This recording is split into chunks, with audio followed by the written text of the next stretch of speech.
Hello everyone. Ninth class का पहला chapter start कर रहे हैं, matter in our surroundings. One short video है, एक ही वीडियो में चैप्टर को अच्छे से कवर कर लेंगे। स्टार्ट करते हैं। मैटर डिफाइन करते हैं मैटर को। Matter is defined as anything that has mass, जिसका कोई मास हो, ऑक्यूपाई स्पेस, स्पेस ऑक्यूपाई करे, और थर्ड वन पॉइंट आप ऐड करोगे, can be perceived, can be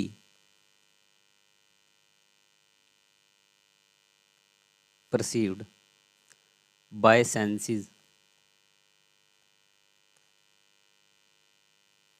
कि सेंस के द्वारा भी पहचाना जाए। 5 बेसिक सेंसेस हैं हमारी।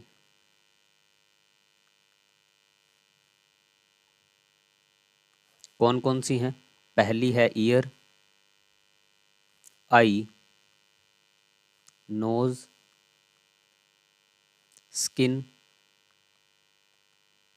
और टंग। ईयर हमें हेल्प करते हैं हियर के लिए, eye sight, nose smell, skin touch, tongue test.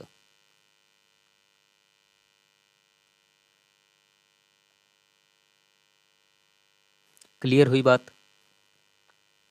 Matter क्या है? मैटर का मास होना चाहिए, स्पेस ऑक्यूपाई करे और परसीव किया जाए किसी भी सेंस ऑर्गन के द्वारा।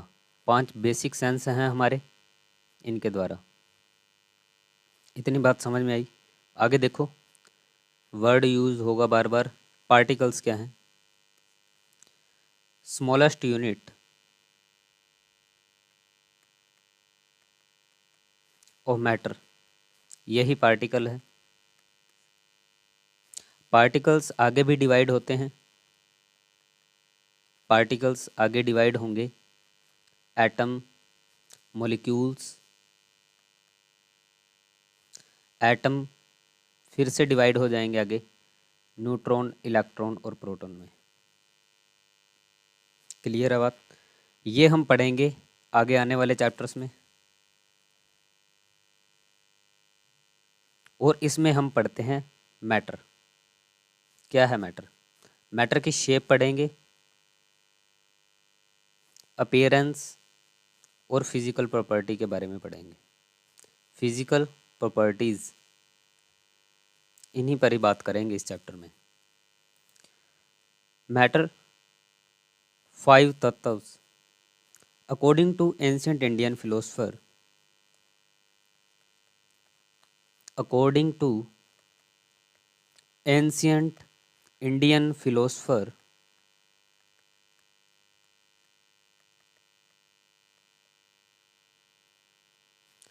matter is made up of 5 तत्व।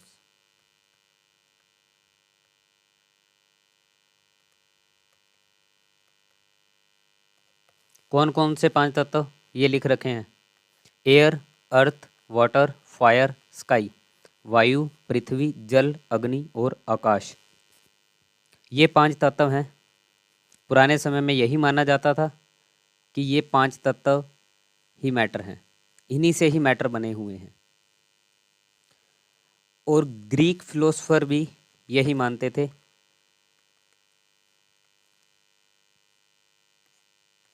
उन्होंने भी जो क्लासिफिकेशन दिया, उनके क्लासिफिकेशन में भी ये 5 तत्व हैं। क्लियर बात? आगे बढ़ें। क्लासिफिकेशन ऑफ मैटर्स, क्लासिफिकेशन हम 2 तरह से करेंगे इसकी, फिजिकल क्लासिफिकेशन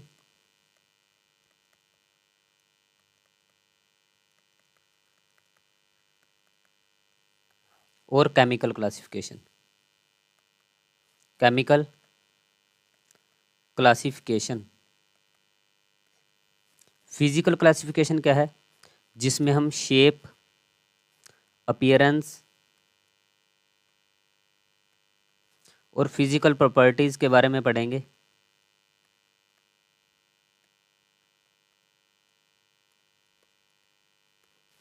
और इसमें हम पढ़ेंगे केमिकल कॉम्पोजिशन के बारे में। केमिकल कॉम्पोजिशन, इनको हम कवर करेंगे चैप्टर नंबर 1 में, जिसका नेम है matter in our surroundings.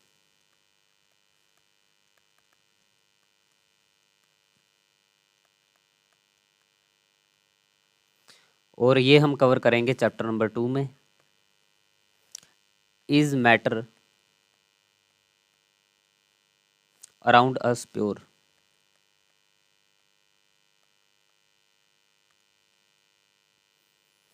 Clear है बात कि फिजिकल क्लासिफिकेशन और केमिकल क्लासिफिकेशन, दो क्लासिफिकेशन हैं। फिजिकल में क्या पढ़ेंगे? Shape, appearance, physical properties. और केमिकल क्लासिफिकेशन में केमिकल कॉम्पोजिशन के बारे में पढ़ेंगे। आगे बढ़ते हैं। Characteristics of particles of matter, क्या कैरेक्टरिस्टिक्स हैं इसकी? Particles of matter are too small, बहुत ही छोटे हैं।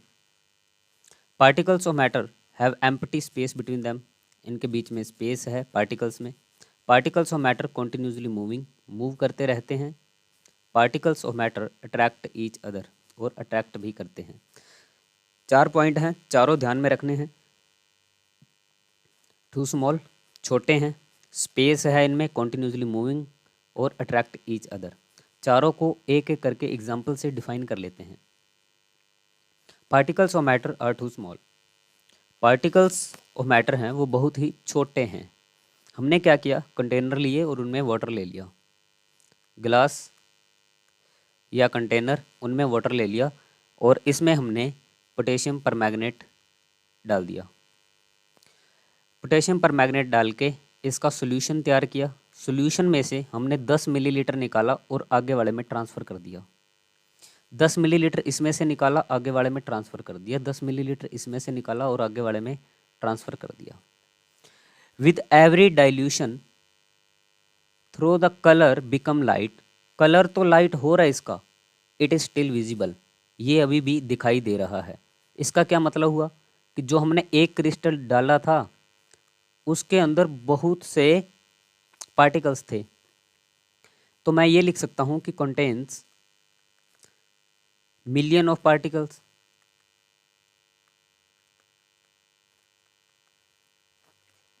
One crystal of potassium permanganate contain million of particles. ये बात क्लियर हुई?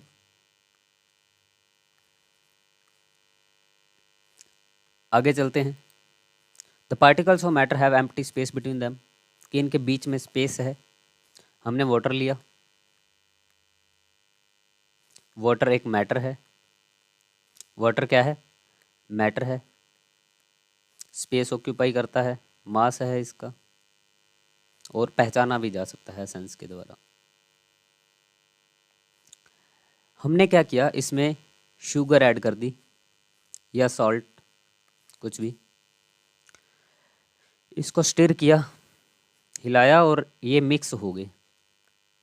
मिक्स होने के बाद क्या हुआ कि जो वाटर के पार्टिकल्स थे, वाटर के पार्टिकल्स में स्पेस था, पार्टिकल्स में स्पेस था, और उन स्पेस में शुगर ने अपनी जगह बना ली। शुगर उसमें मिक्स होगी, जो पार्टिकल में स्पेस था, तो वो अब दिखाई भी नहीं दे रही शुगर। पानी देख रहे हो आप, लेकिन शुगर दिखाई नहीं दे रही। तो इसका क्या मतलब हुआ? कि जो पानी था उसमें स्पेस था, एम्प्टी स्पेस बिटवीन देम। ये आपका दूसरी कैरेक्टरिस्टिक्स है। आगे चलो। Third, the particles of matter are continuously moving, particles of matter हैं ये कॉन्टिन्यूसली मूव करते रहते हैं। यहाँ से समझते हैं। यहाँ आप खड़े हो, यहाँ आप खड़े हो, ठीक है। यहाँ किसी ने, यहाँ डोर है, और अगरबत्ती जलाई किसी ने। यहाँ से पार्टिकल यहाँ तक महसूस हो रहे हैं आपको, आप सूंघ के बता पा रहे हो, स्मेल करके, कि ये पार्टिकल्स अगरबत्ती के हैं, ठीक। यहाँ से ये मूव होके पार्टिकल्स यहाँ तक पहुँच गए। इसका क्या मतलब? कि पार्टिकल्स हैं वो मूविंग हैं, मूव कर रहे हैं, कॉन्टिन्यूसली मूविंग है। मूव कर रहे हैं, यहाँ तक पहुँचे। समझ में आई बात कि कॉन्टिन्यूसली मूविंग रहेंगे पार्टिकल्स। 2 पॉइंट और देखो इसमें। एक है kinetic energy. Kinetic energy, kinetic energy क्या है? ये जो ऊपर लाइन लिख रखी है यही काइनेटिक एनर्जी है। Particles of matter, particles of matter are continuously moving.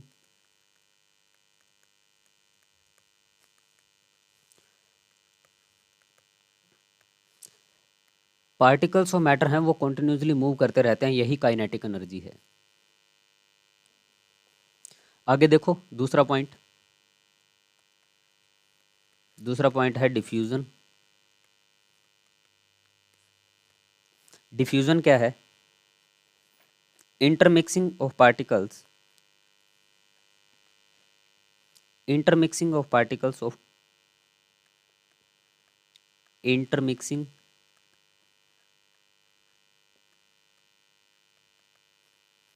जो मिक्स हो जाते हैं वही डिफ्यूजन है।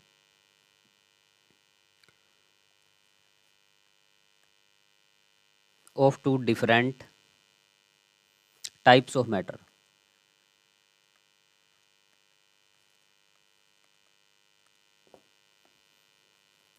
इतनी बात समझ में आई? डिफ्यूजन और इसमें डिफरेंस पता चला। ये कॉन्टिन्यूसली मूव करते हैं और ये मिक्स होते हैं। डिफ्यूजन में मिक्स है, इंटरमिक्सिंग ऑफ पार्टिकल, पार्टिकल्स का मिक्स होना डिफ्यूजन है।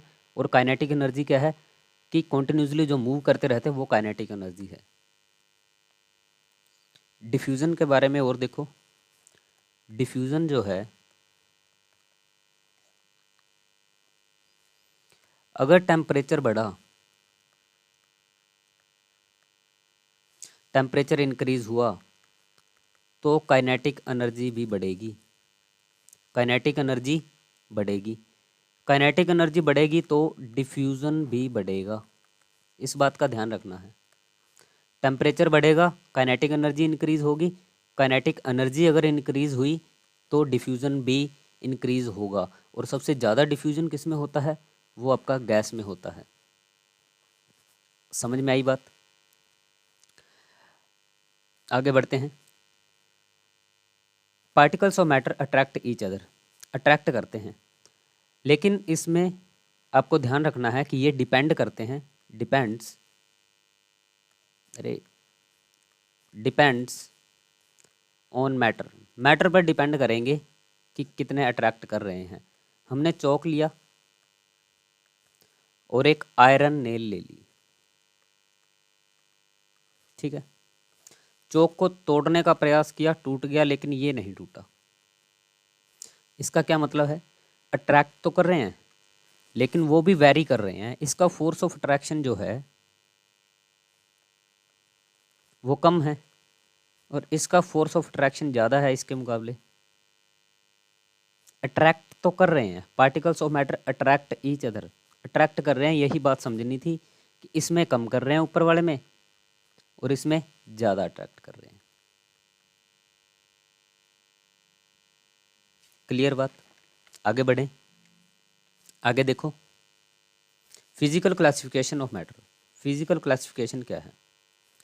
फिजिकल क्लासिफिकेशन,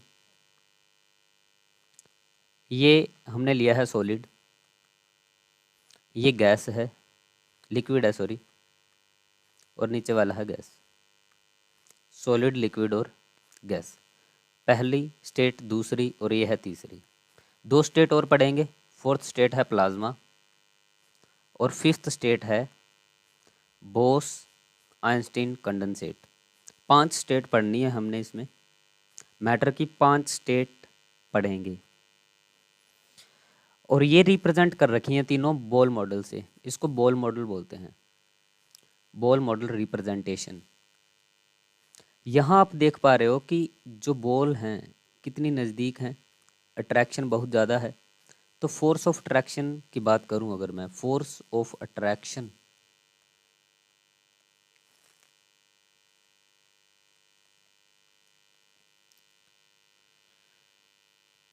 या इसको ऐसे भी लिख सकते हैं, inter particle force of attraction. Inter particle force of attraction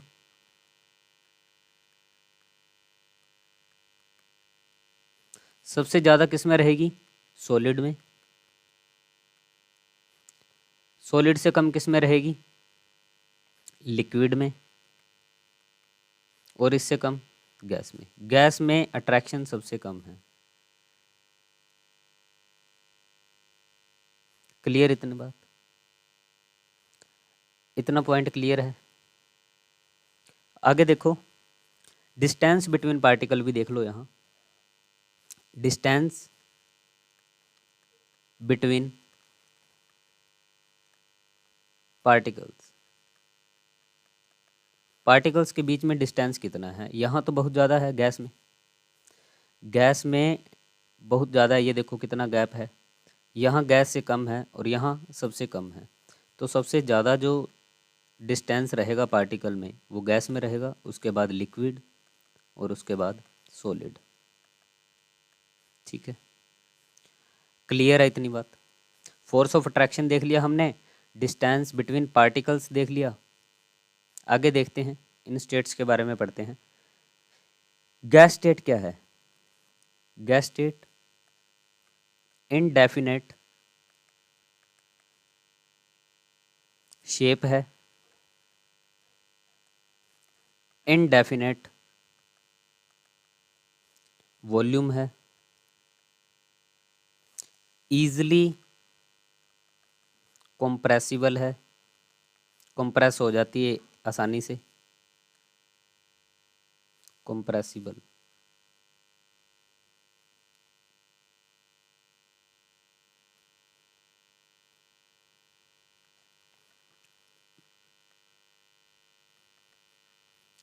ठीक है, और आगे है हैव फ्लूइडिटी और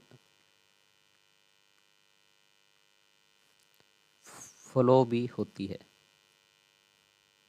फ्लूइडिटी भी है इसकी, कंप्रेसिबिलिटी भी है, डेफिनेट वॉल्यूम है, डेफिनेट शेप है। और दो गैसेज लिख रखी हैं यहाँ, एलपीजी और सीएनजी। एलपीजी है लिक्विफाइड पेट्रोलियम गैस, सीएनजी है कंप्रेस्ड नेचुरल गैस। जब ये सिलेंडर में फिल की जाती हैं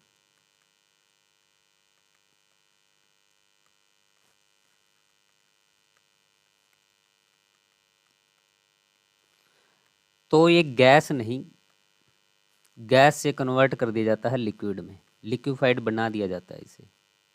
किसके द्वारा? By pressure.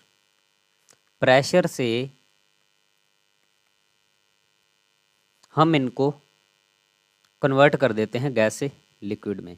तो जो सिलेंडर में गैस फिल की जाती है वो लिक्विड फॉर्म में मिलेगी आपको। एलपीजी के बारे में देखो, एलपीजी क्या है? LPG is naturally odourless.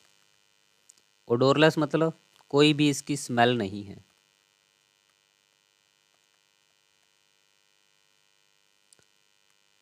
हम इसकी स्मेल के लिए कुकिंग में यूज़ करते हैं, लीकेज हो जाए कहीं से तो पता चल सके। ऐड एक गैस की जाती है, ऐड जो गैस की जाती है उसका नेम है इथाइल मेरकैप्टन। इसी को ही हम नेम दे देते हैं इथेनेथियोल।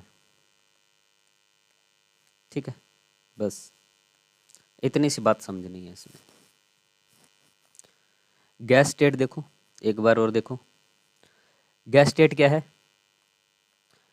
Indefinite shape, indefinite volume, compressible है fluidity.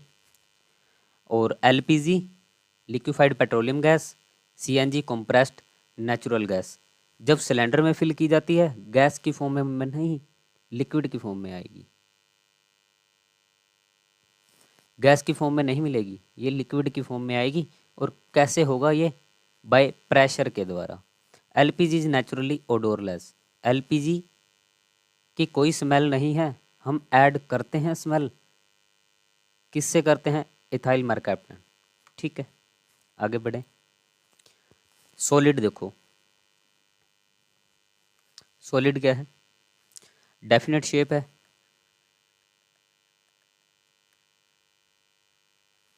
Definite shape, definite volume, volume भी डेफिनेट है इसका, mostly incompressible,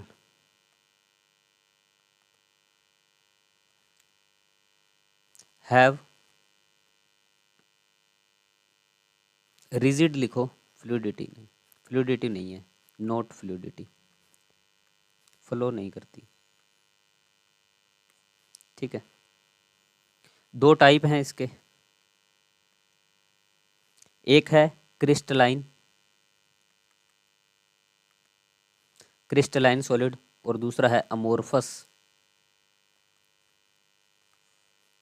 amorphous solid.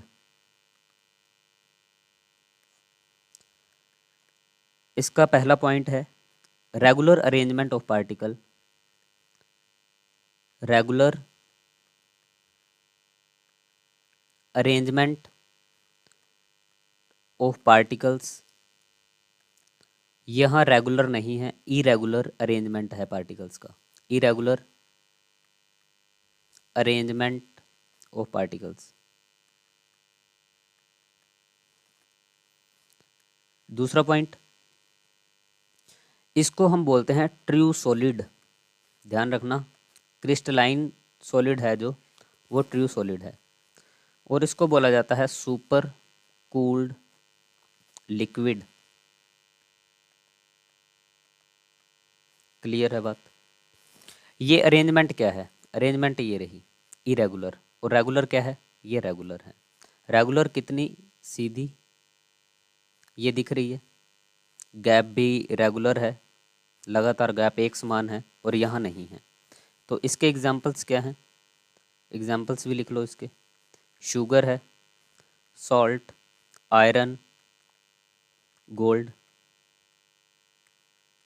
Etcetera. और इसके एग्जाम्पल्स जैसे रबड़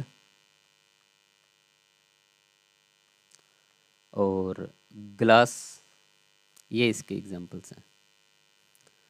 टाइप ऑफ सॉलिड्स, कितनी तरह के हैं सॉलिड? दो तरह के हैं, एक क्रिस्टलाइन है, दूसरा अमोर्फस सॉलिड। क्रिस्टलाइन क्या है? रेगुलर अरेंजमेंट है, ट्रू सॉलिड बोला जाता है। अमोर्फस सॉलिड क्या है? इरेगुलर अरेंजमेंट है पार्टिकल्स की, और सुपर कूल्ड लिक्विड बोला जाता है इन्हें। क्रिस्टलाइन क्या है? ट्रू सॉलिड बोलते हैं, जो सॉलिड हैं, शुगर, सॉल्ट, आयरन, गोल्ड, ये सारे क्रिस्टलाइन सॉलिड में आते हैं। अमोर्फस सॉलिड क्या है? रबड़, ग्लास, ये सारे अमोर्फस सॉलिड में आते हैं। और ये बात आपको समझ में आ रही होगी कि रबड़ को सॉलिड में काउंट किया जाता है। ठीक, आगे चलें। आगे है टॉपिक प्लाज्मा। क्या है प्लाज्मा? प्लाज्मा में पहले तो ये फोर्थ स्टेट ऑफ मैटर है, fourth state of matter, fourth state of matter है प्लाज्मा। टेम्परेचर को इंक्रीज कर दिया,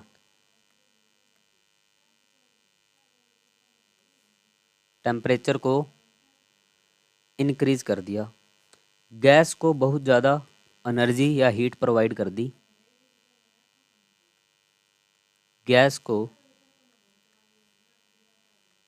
एनर्जी या हीट प्रोवाइड कर दी।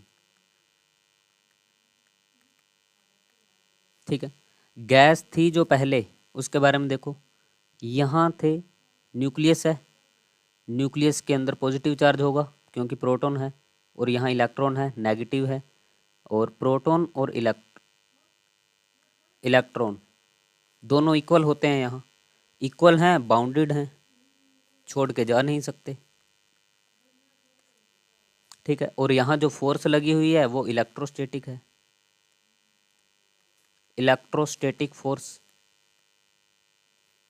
हमने इतनी ज़्यादा हीट दे दी कि ये इलेक्ट्रोस्टैटिक फोर्स को हीट दे दी या टेम्परेचर इंक्रीज कर दिया, इलेक्ट्रोस्टैटिक फोर्स को ओवरकम कर गया।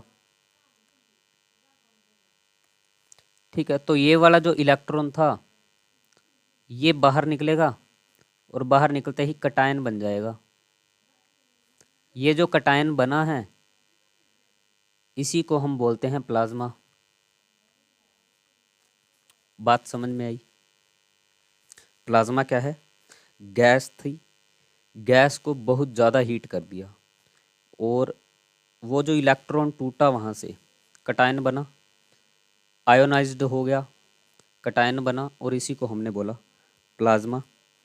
ये दोनों इलेक्ट्रिकली न्यूट्रल हैं, गैस और प्लाज्मा दोनों के दोनों इलेक्ट्रिकली न्यूट्रल हैं। ये भी इलेक्ट्रिकली न्यूट्रल है। दूसरा देखो कि गैस में इलेक्ट्रॉन मूव नहीं कर सकते, इलेक्ट्रॉन मूव नहीं कर सकते, लेकिन प्लाज्मा में पॉजिटिव आयंस और इलेक्ट्रॉन मूव कर सकते हैं। यहाँ प्लाज्मा में पॉजिटिव आयंस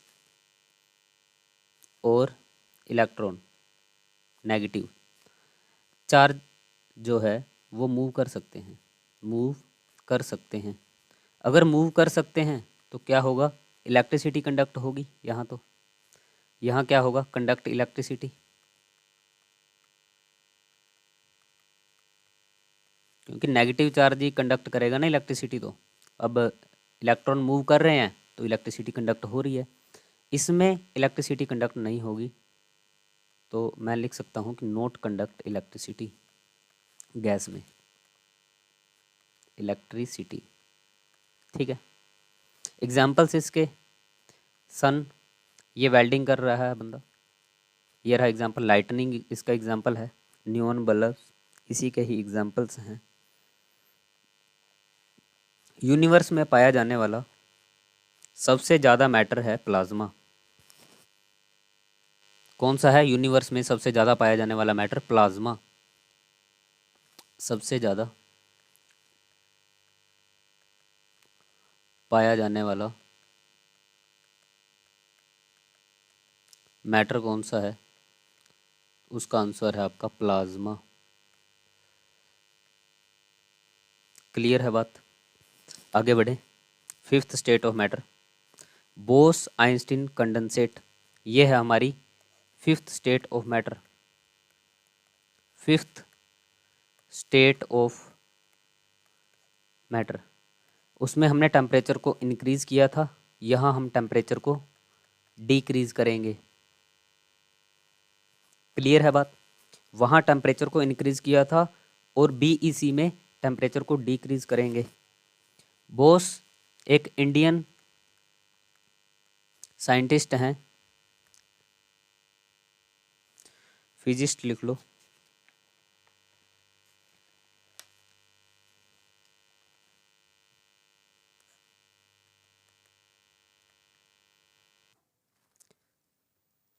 सत्येंद्र नाथ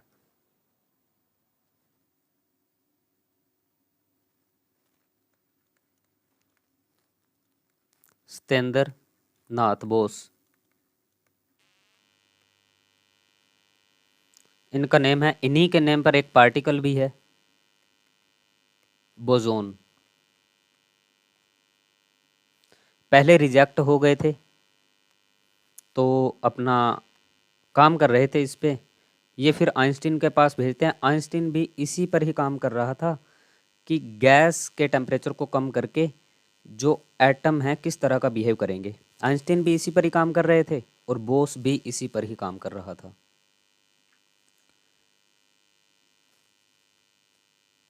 लिख देता हूँ यहाँ कि गैस के टेम्परेचर को कम करके इन्होंने किस पे काम किया, दोनों ने, कि गैस के टेम्परेचर को कम करके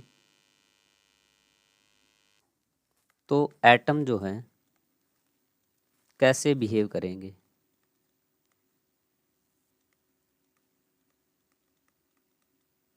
इन्हीं पर काम कर रहे थे। इन्होंने क्या किया कि लो डेंसिटी की गैस ली,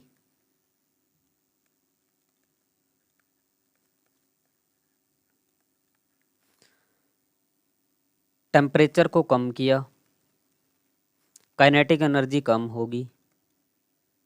बहुत ज़्यादा लो टेम्परेचर पर लेकर जाएंगे, पार्टिकल एक सुपर एटम का निर्माण करेगा। पार्टिकल जो है, पार्टिकल एक सुपर एटम बनेगा, और ये जो सुपर एटम बनेगा इसी को हमने नेम दिया बोस आइंस्टीन कंडेंसेट। समझ में आई बात? क्लियर है बात? बोस कौन है? इंडियन साइंटिस्ट है, एक फिजिस्ट हैं, सत्येंद्र नाथ बोस इनका नेम है। पार्टिकल भी है इनके नेम पर, बोसोन।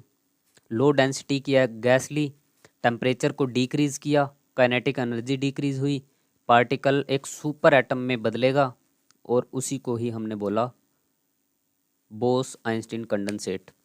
और ये इसका फिगर है, ऐसे ऐसा दिखता है, ये डायग्राम देख लो।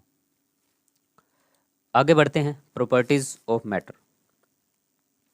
प्रॉपर्टी क्या है? Solid fix shape fix volume, liquid fix volume but not fix shape. Shape fix नहीं है, जिस बर्तन में डालोगे वैसी शेप ले लेगा। यहाँ शेप भी फिक्स नहीं है, वॉल्यूम भी फिक्स नहीं है।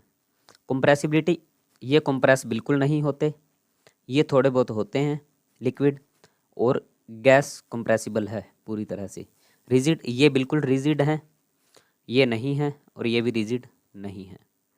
हार्डनेस, ये हार्डेस्ट हैं, हार्ड नहीं है, ये भी हार्ड नहीं है। फ्लूइडिटी, ये फ्लो नहीं कर सकते, ये फ्लो कर सकते हैं, लिक्विड और गैस भी फ्लो कर सकती है।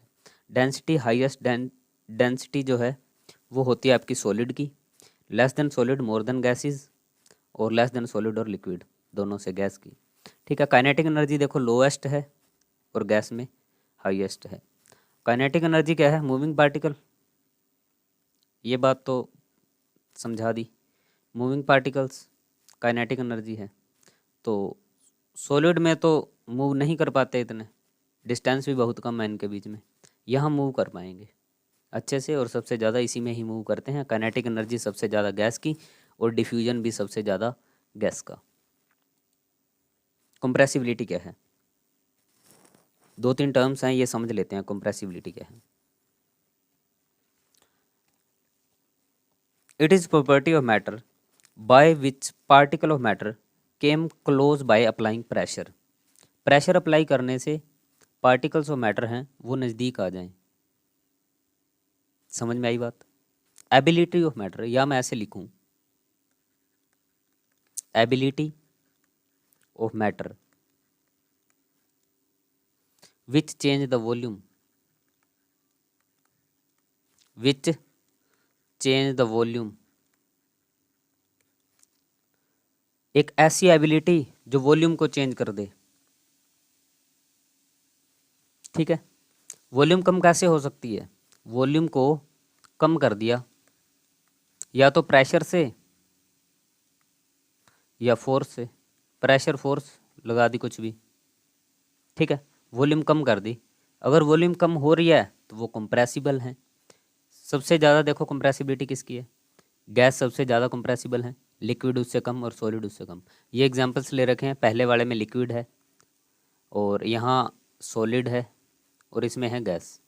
ठीक है, इसको मैंने प्रेस किया, पहले इतना वॉल्यूम था और यहाँ तक किया मैंने प्रेस, ये आसानी से हो गया, तो वॉल्यूम कम होगी इसकी।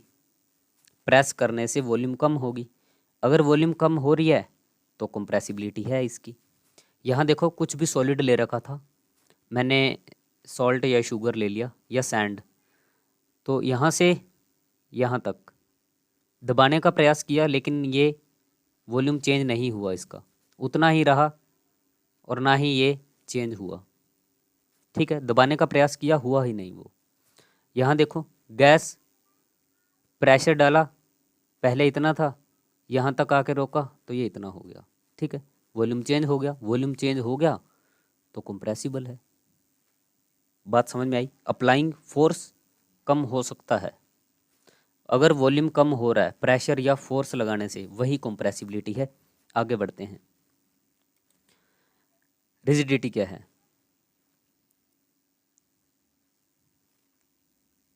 रिजिडिटी क्या है? Rigid is word that denote unbending or inflexible। Band नहीं होगा, मुड़ेगा नहीं, बैंड भी नहीं होना चाहिए और मुड़ना भी नहीं चाहिए। It is property of matter by which can resist change in shape and size by applying stress. खिंचाव से हम खींचेंगे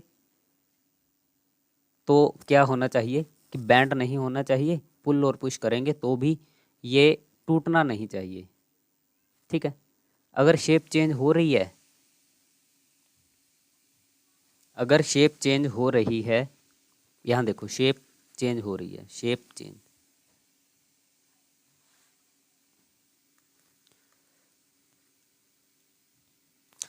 हो रही है तो वो रिजिड नहीं है। अगर शेप चेंज नहीं हो रही, नहीं हो रही तो वो हो रिजिड है। ठीक है, बात समझ में आई? हम पुश या पुल करें, पुश और पुल, धक्का लगाएं या खींचें, अगर शेप चेंज नहीं हुई, शेप चेंज नहीं हुई तो क्या है? वो रिजिड है। एग्जाम्पल के लिए आप समझो कि पेन ले लिया, एक पेन को आपने पुश किया, पुल किया, ये शेप चेंज नहीं करेगा, शेप चेंज नहीं की, और आपने ज़्यादा ही प्रेशर या फोर्स लगाई तो ये टूट गया, लेकिन शेप चेंज नहीं की। यही रिजिडिटी है कि शेप चेंज नहीं होनी चाहिए, टूट सकता है, शेप चेंज नहीं होगी। अगर शेप चेंज नहीं होगी वही रिजिड है। और सबसे ज़्यादा रिजिड कौन है? Solid. Solid is most rigid, उसके बाद लिक्विड और फिर गैस। ठीक है, आगे देखो fluidity. Particles of matter by which its particle have tendency to flow, flow करने की टेंडेंसी है वो। गैस सबसे ज़्यादा फ्लो करेगी, लिक्विड गैस से कम, लेकिन सॉलिड से ज़्यादा। सॉलिड तो फ्लो करेंगे ही नहीं, ये नहीं करेंगे बिल्कुल, सॉलिड बहने का काम नहीं करेंगे, फ्लूइडिटी। ठीक है, और एग्जांपल्स ले लें इनके एक एक। जैसे ब्लड सर्कुलेशन है, ब्लड सर्कुलेशन, ब्लड सर्कुलेशन ये किसका एग्जांपल है? लिक्विड का, फ्लो कर रहा है। दूसरा एग्जांपल ले लो आप, air filling in room, air filling in room, room में एयर फिलिंग कैसे? आपने क्या किया, एक बोतल ओपन की परफ्यूम की, एक कॉर्नर में, यहाँ आपने बोतल ओपन की और जो इसकी फ्रेगरेंस थी वो सारे कमरे में फैल गई, तो ये क्या है? फ्लो ही तो कर रहा है, फ्लूइडिटी है ये, यही फ्लूइडिटी है। जल्दी से दूसरे कॉर्नर यहाँ तक भी पहुँच गई है। आपने परफ्यूम की बोतल ओपन की और इसकी जो फ्रेगरेंस थी वो यहाँ तक पहुँच गई, तो ये फ्लूइडिटी है। तो ये आपका गैस का एग्जांपल हो गया। ठीक है, उम्मीद करता हूँ कि समझ में आ रही होंगी बातें। डेंसिटी देखो, डेंसिटी, डेंसिटी क्या है ऐसे समझ लेते हैं। Density is a physical property, physical property है एक, that measure the amount of mass, measure the amount of mass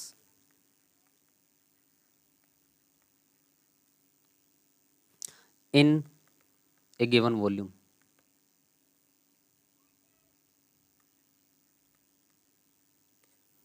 clear? Density क्या है? फिजिकल प्रॉपर्टी है एक जो कि मेजर करती है amount of mass given volume, volume और मास में।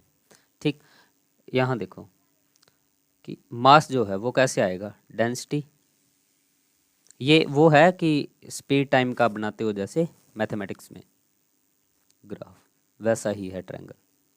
मास क्या है? मास देखो, ये रहा मास, इन दोनों की मल्टीप्लाई, डेंसिटी मल्टीप्लाई में वॉल्यूम, डेंसिटी क्या है, मास बाय में मास बाय में वॉल्यूम, और वॉल्यूम क्या है, मास बाय में डेंसिटी। वॉल्यूम क्या है, मास बाय में डेंसिटी। अब ऐसे यूनिट देखो, ऐसे यूनिट ऑफ डेंसिटी क्या है, मास किस में मेजर करते हैं, किलोग्राम में, वॉल्यूम मीटर पर क्यूब, तो ये इसकी ऐसा यूनिट है। ठीक है, डेंसिटी क्या है, फिजिकल प्रॉपर्टी है, measure the amount of mass in A given volume. और ये 3 फॉर्मूले हैं, ध्यान में रखने हैं। आगे देखो, टेम्परेचर स्केल क्या है, टेम्परेचर स्केल ध्यान रखना, ये डिग्री में आएगा, फ़ारेनहाइट, सेल्सियस डिग्री में आएगा, ये डिग्री में नहीं आएगा केल्विन कभी भी। और यही इसकी ऐसा यूनिट है, ऐसा यूनिट ऑफ टेम्परेचर।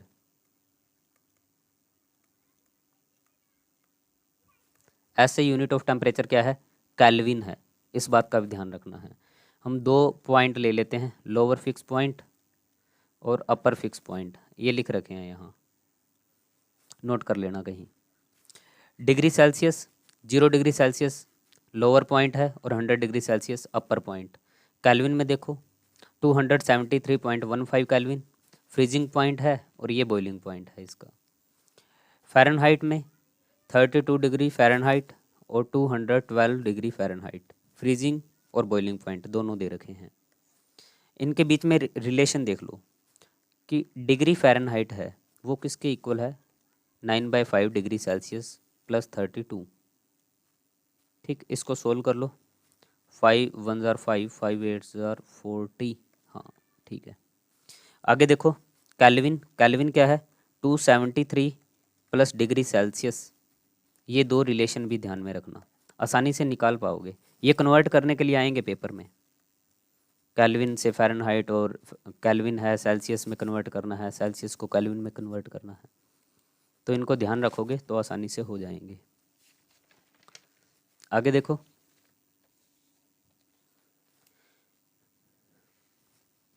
हम चेंज करते हैं सॉलिड से लिक्विड में, लिक्विड से गैस में। ठीक है, यहाँ से सॉलिड से लिक्विड में चेंज कर रहे हैं तो हीट, लिक्विड से गैस में चेंज कर रहे हैं तो हीट, लिक्विड से सॉलिड पर जाएंगे कूल, और ये भी कूल। ठीक है, पहला पॉइंट। दूसरा देखो,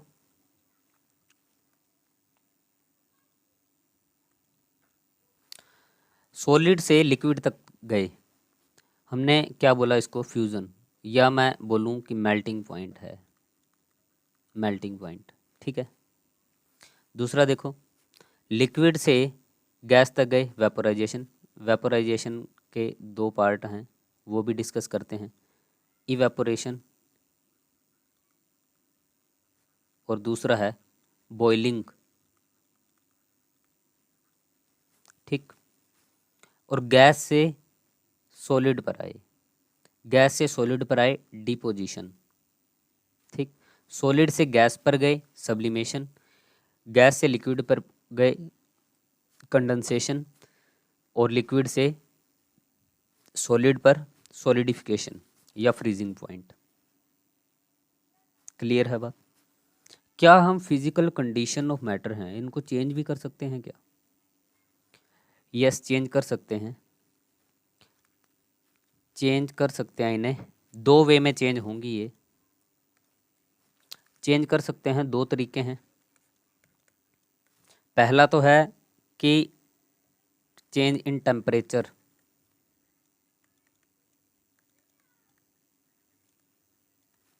टेम्परेचर में चेंज करके इनको चेंज किया जा सकता है।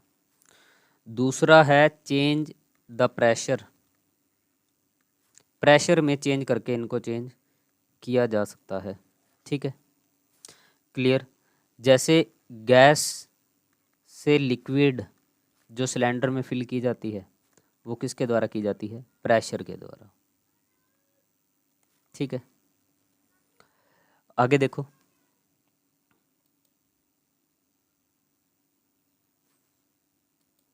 इंटर कन्वर्जन समझते हैं हम with the help of water, ice and steam.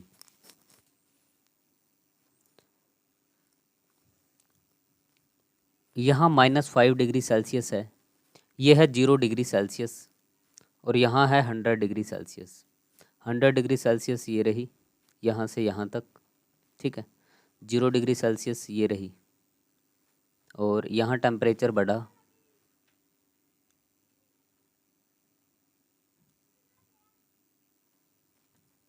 Zero degree Celsius है ये दो पॉइंट, ये पॉइंट और ये पॉइंट 100 डिग्री सेल्सियस है। यहाँ से नीचे आएगा टेम्परेचर, यहाँ मेरे पास आइस है इस पॉइंट पर, ठीक है। यहाँ मेरे पास वाटर है, यहाँ मेरे पास वाटर है इस पॉइंट पर, और यहाँ है स्टीम, भाप बन गया, ठीक है। यहाँ से यहाँ तक बॉइलिंग हो रही है, वाटर बॉयल होना स्टार्ट होगा 100 डिग्री सेल्सियस पर, बॉइलिंग स्टार्ट हो जाएगी यहाँ। क्लियर बात? ये लिक्विड स्टेट में है, ये गैस स्टेट में है, ये सॉलिड स्टेट में है, और ये लिक्विड स्टेट में। अब देखो कि 0 डिग्री सेल्सियस पर मेरे पास पानी की दो स्टेट हैं, एक तो वाटर है और दूसरा आइस, ठीक है। 100 डिग्री सेल्सियस पर मेरे पास पानी की दो स्टेट रहेंगी, कौन कौन सी? वाटर और स्टीम।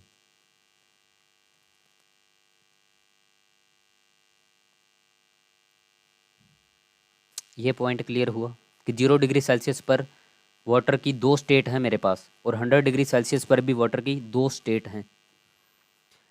ये जो हीट बढ़ रही है इसको बोलते हैं सेंसिबल हीट। सेंसिबल दिखाई दे रही है, सेंसिबल हीट, ये भी सेंसिबल हीट है। ये वाली हीट लेटेंट हीट कहलाएगी, लेटेंट हीट।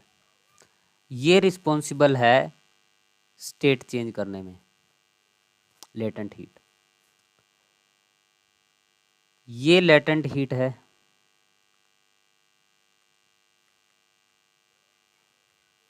यही रिस्पॉन्सिबल है स्टेट चेंज करने में। बात समझ में आई? यहाँ से यहाँ तक टेम्परेचर सेम रहेगा, टेम्परेचर में कोई चेंज नहीं। स्टेट चेंज होगी, सॉलिड से लिक्विड में चेंज हो जाएगा या लिक्विड से सॉलिड में चेंज हो जाएगा, लेकिन काम करेगी यहाँ लेटेंट हीट। लेटेंट का मतलब है hidden,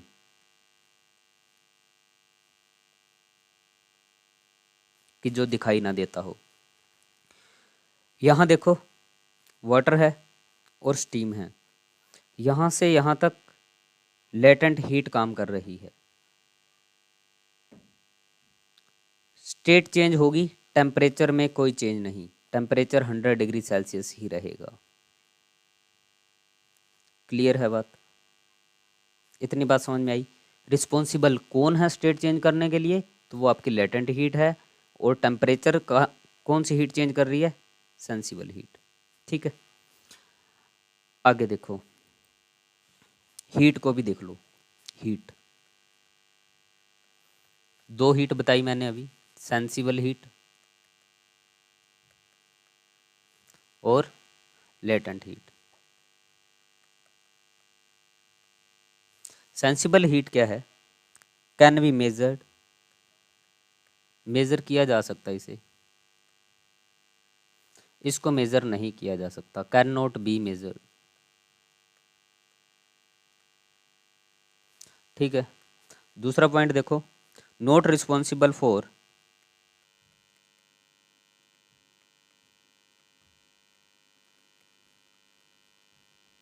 inter conversion of state of matter.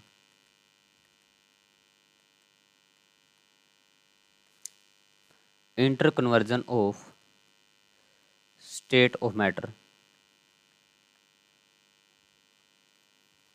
और ये है responsible for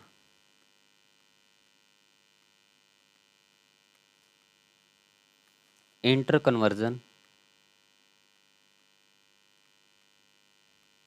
of state of matter.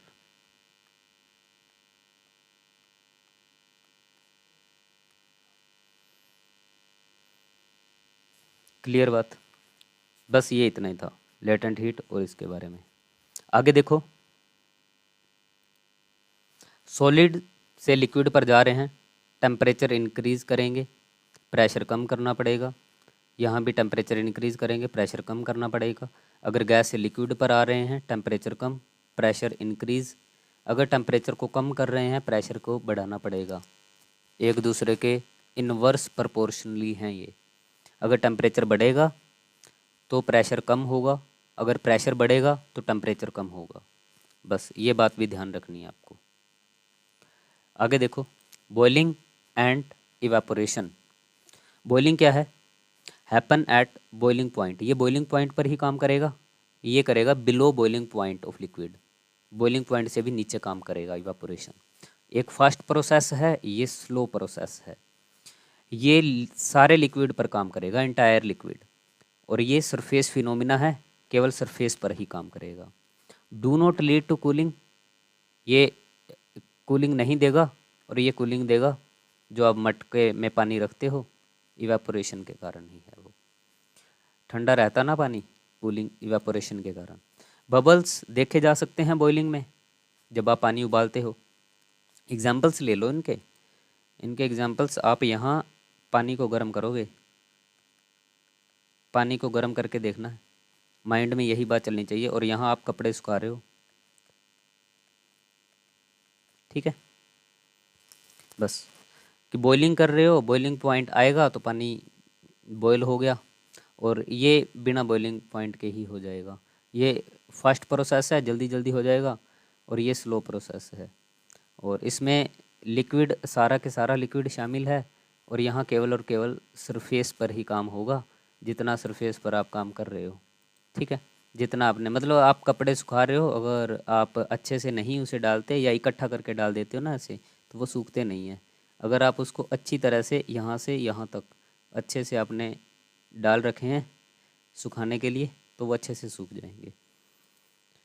Surface phenomena है। Steam is produced in it visible. Steam आप देख सकते हो, विजिबल हैं। और यहाँ वाटर वेपर निकलेंगे जो कि एयर में मिक्स हो जाएंगे, दिखेंगे भी नहीं, इनविजिबल हैं ये साउंड प्रोड्यूस करेगी, ये म्यूट प्रोसेस है, साउंड प्रोड्यूस नहीं करेगी। ये आर्टिफिशियल है जो हम खुद करते हैं, ये नेचुरल प्रोसेस है। नेचुरल प्रोसेस मतलब हम सन को भी देखते हैं ना, जहाँ सन रेज आएंगी वहीं कपड़े सुखाएंगे।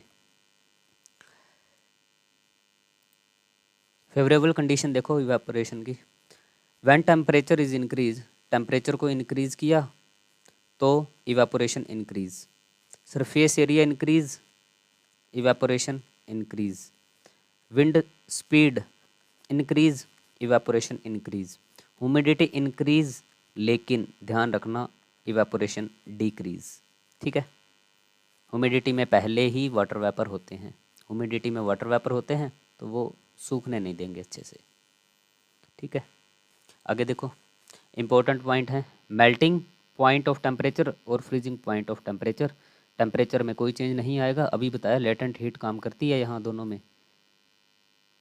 टेम्परेचर, सॉलिड मेल्ट हो गया लिक्विड में एट एटमॉस्फेरिक प्रेशर, इसी को हमने बोला मेल्टिंग पॉइंट और fusion point. Temperature at which liquid है वो चेंज हो गया सॉलिड में, वो फ्रीजिंग पॉइंट है, ठीक है। लिक्विड में आप क्या लेके चल रहे हो, यहाँ वाटर लेके चलोगे, और सॉलिड में आइस। एग्जाम्पल यही बेस्ट है, एग्जाम्पल यही लेके चलो आप, आसानी से समझ में आएगा। मेल्टिंग पॉइंट टेम्परेचर है, फ्रीजिंग पॉइंट टेम्परेचर है, दोनों के दोनों सेम। कैसे सेम, अभी बताया। यहाँ से यहाँ तक की मेल्ट होने का काम होगा, यहाँ से यहाँ तक मेल्ट होने का काम होगा, यहाँ से यहाँ तक, ठीक है।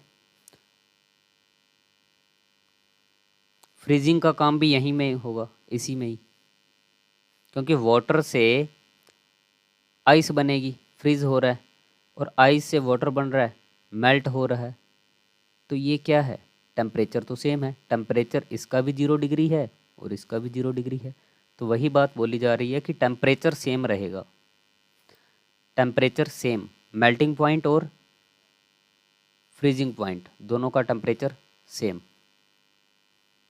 आगे देखो, जब सॉलिड मेल्ट हो रहा है तो हीट अब्जॉर्ब हो रही है, जब सॉलिड फ्रीज लिक्विड फ्रीज हो रहा है सॉरी, तो हीट रिलीज हो रही है।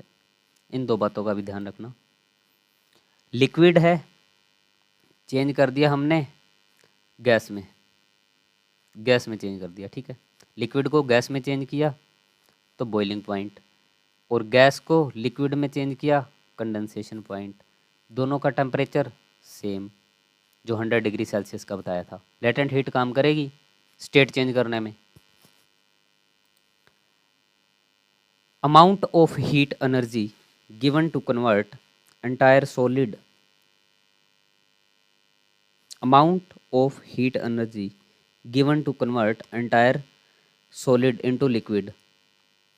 जो हीट एनर्जी दी जा रही है लेटेंट हीट ऑफ फ्यूज़न, तो वो कितनी लग रही है, 3.34 मल्टीप्लाई 10 के एक्सपोनेंट 5 जूल पर किलोग्राम।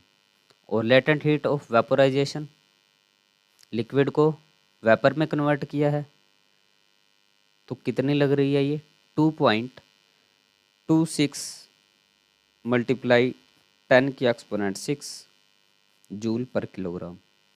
ठीक है, तो आपका चैप्टर कंप्लीट हुआ, मोस्टली चीज़ें कवर हो चुकी हैं। एक वीडियो और बनाएंगे जिसमें क्वेश्चन आंसर कवर हो जाएंगे, या जो पॉइंट 1-2 रह गए हैं वो भी कवर हो जाएंगे। नोट्स बना लेना बेटा साथ के साथ, और सब्सक्राइब करो चैनल को, शेयर करो, और कमेंट करके बताना क्लास कैसी लगी। Thank you so much, have a nice day, thank you.